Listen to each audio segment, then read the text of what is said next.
노먼 라이트의 어떻게 위로할까 두 번째 시간입니다. 이번은 위로의 방법 실제편이라고 할 수 있는데요. 절대로 위로가 되지 않는 말들에 대해 알아보겠습니다. 다 기억할 수 없지만 무심코 하는 말들이 오히려 상처가 될 수 있다는 것을 인지하고 있기만 한다면 말할 때 더 신중해질 것입니다. 공동체의 리더 위치에 계시는 분들은 꼭 이 책을 읽어보시면 주위의 힘든 분들을 좀 더 이해하고 도와주실 수 있을 것이라고 생각합니다. 저자는 아무도 그가 느끼는 감정과 슬픔을 그에게서 빼앗으려 해서는 안 된다고 말하고 있습니다. 사람들이 힘들다는 이야기를 계속 들으면 우리의 마음도 어려워집니다. 그래서 결국은 그 사람을 피하게 되는 경우가 많은데요. 저자는 그 사람은 내면의 씨름을 하는 중이라는 것을 인정하고 기다려 주어야 한다고 이야기하고 있습니다. 위로할 때 하지 말아야 할 것은 부탁하지도 않았는데 충고하지 마라입니다. 다 아는 것처럼 또 전문가인 것처럼 조언이나 충고하는 사람들이 있는데요. 이건 듣는 사람을 더 혼란스럽게 만드는 일이라는 거죠. 뭔가 빨리 결정해야 한다고 조언하는 분들이 있는데요. 감정이 정리되지 않았는데 결정하는 것은 위험한 일이라고 생각합니다. 저자는 관심과 조언은 감사하다고 표현은 하지만 전적으로 따르는 것은 안 된다고 조언해 주라고 말하고 있습니다. 또 위로할 때 하지 말아야 할 것은 지나친 도움입니다. 지나친 도움도 혼란스럽게 할 수 있습니다. 나서서 도와주는 분들이 계시죠. 정말 감사한 일이지만 당사자가 원하지 않는 일을 해주는 것은 도움이 되지 않습니다.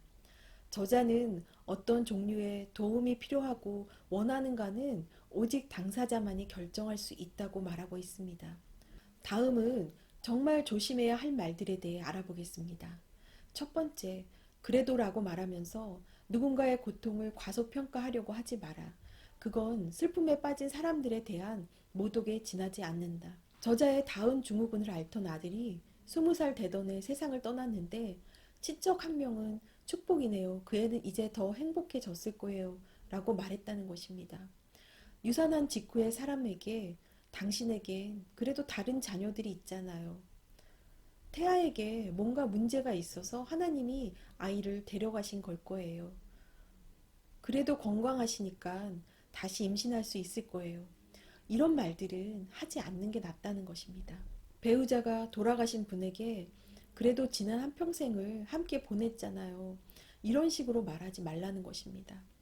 두 번째는 더 심각할 수도 있었을 텐데 식의 접근법을 택하지 말아야 합니다.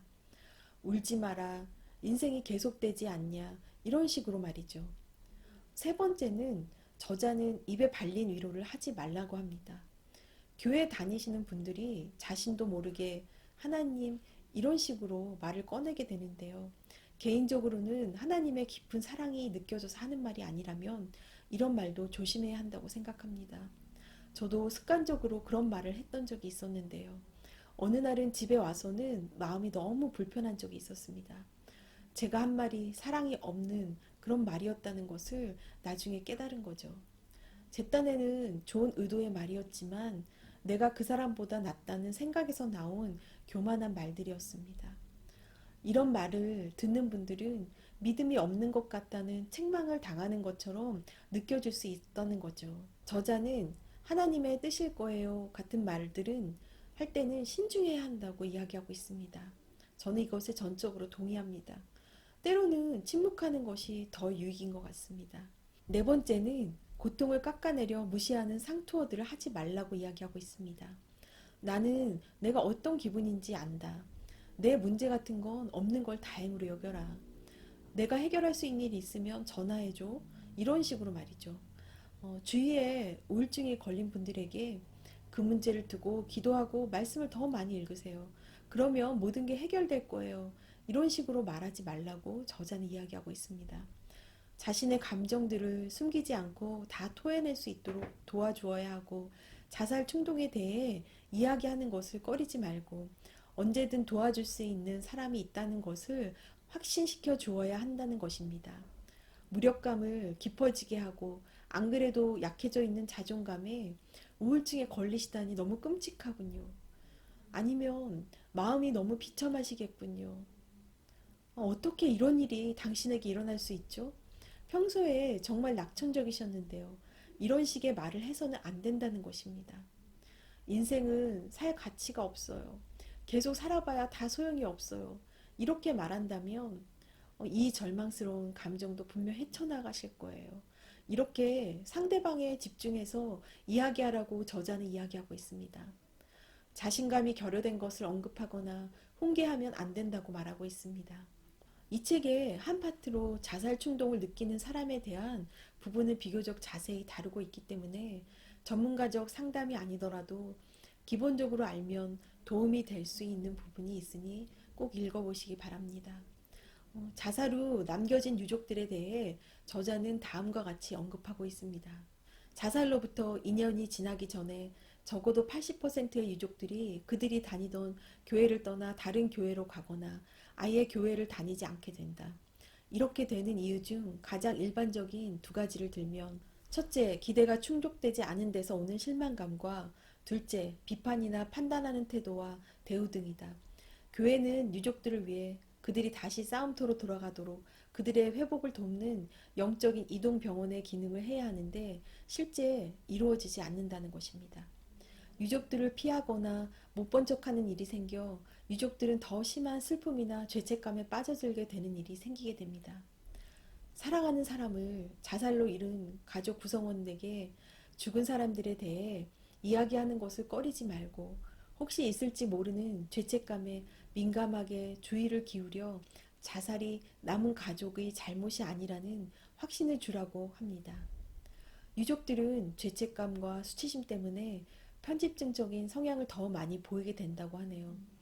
남은 가족들은 완전히 고립된 느낌을 갖는데 사랑과 관심이 그 어느 때보다 필요합니다. 장례식에는 갈 수 있도록 노력하고 무슨 말이든 해야 한다는 부담을 갖지 않고 곁에 있어주는 것이 중요합니다.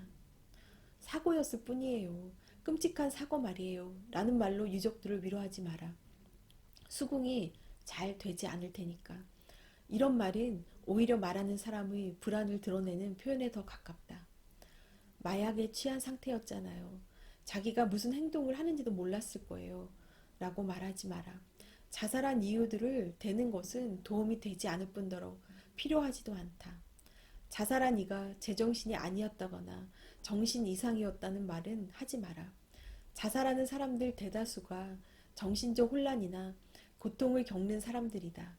설령 정신 이상의 문제가 얽혀 있다 하더라도 그것은 나중에 누군가 다른 사람이 결정해야 할 문제다. 그 사람이 정신 이상이었다고 유족들에게 말하는 경우 정신병을 물려받을지 모른다는 걱정을 일으킬 수 있다. 자살은 유전되는 게 아니다. 가족들과 이야기를 나눌 때 자살의 징후에 대해 거론하는 것을 피하라. 자살은 이미 일어난 사실이므로 그런 말들은 전혀 도움이 되지 않는다. 우울증이라는 것을 보여주는 징후들이 분명 있었을 텐데요. 라고 말하는 것은 그들이 이미 느끼는 죄책감에다 더 큰 죄책감을 얹어주는 일을 따릅니다. 이 책의 마지막에 최악의 위로, 최선의 위로의 예가 있습니다. 상대방의 고통을 축소하는 말이나 왜 그에게 이런 일이, 왜 하필 지금인가요? 이런 식의 왜라는 말을 하지 말라고 합니다. 그런 식으로 생각하시면 안 돼요. 이런 말들도 도움이 되지 않고 오히려 자신의 감정이나 생각을 글로 적어보라고 권하는 것이 좋다고 이야기하고 있습니다. 저자는 그가 어째서 이런 문제를 당하는지에 관해 영적인 조언을 주려 하지 말고 이 일을 겪고 나면 더 강한 사람이 될 거라는 말도 하지 마라. 어째서 비극적인 일들이 일어나는지, 그토록 심한 트라우마를 도대체 왜 누군가는 겪어야 하는지 우리는 도무지 알지 못한다고 말하고 있습니다.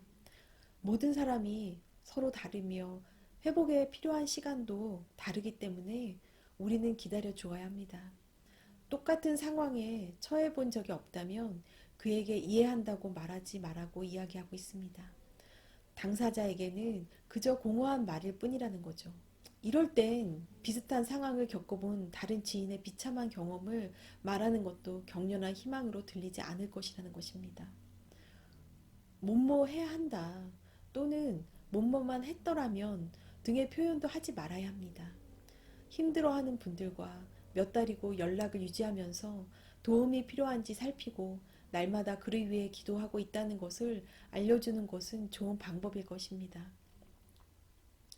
그리고 심각한 상태인지 전문가의 도움이 필요한지 살펴봐야 할 것입니다. 그가 내면에서 겪는 고통의 크기는 우리가 알 수 없을 것입니다. 그래서 어설픈 동정이나 긍휼은 오히려 독이 될 것입니다. 다른 사람의 감정을 우리는 강요할 수도 없고 그럴 권리도 없습니다. 돕는다는 것은 어렵지만 우리는 이 과정에서 인내와 배려를 배우게 될 것입니다. 부족하고 실수할 수 있지만 우리가 중심에 사랑이 있다면 누군가를 위로할 수 있을 것입니다. 기꺼이 누군가의 돕는 자가 되려는 분들을 응원합니다.